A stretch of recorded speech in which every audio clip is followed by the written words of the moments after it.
Stella, I'm sorry.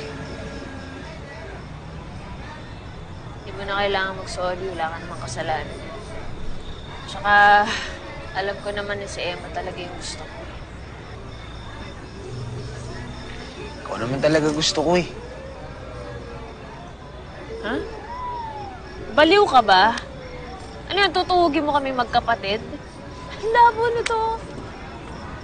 Ano? Ba't di ka makasagot? Sino ba talaga sa amin yung gusto mo? Sige na, para magkaalaman na tayo. Ella, hindi naman talaga ako si Martin eh.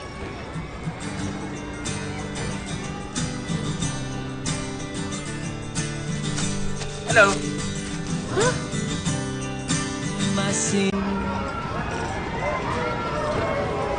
Hello? Ako si Martin. Ako si Marco. Huh? Yup. It's a family secret. Ella, I'm so sorry talaga. Hindi pa namin nasabi sa inyo ng mas maaga.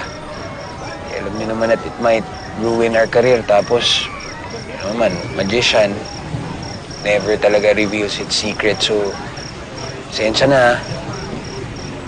So, yung nakainuman ko dito,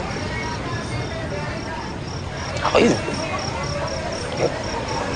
So, it has always been me that really likes you. Oh, basta magaling mag-English, Kuya Marco ko yan. siraulo ka? Bakit? Siraulo kayo? Pinagtitripan nyo kami magkapatid. Nilokan nyo kami dun, ha?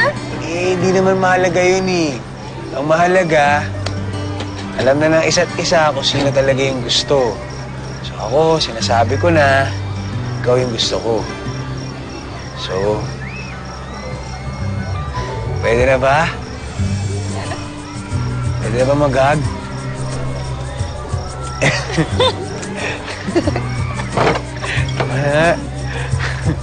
Ayun na, oh.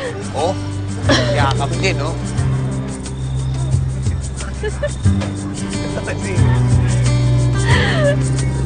Grabe kayo.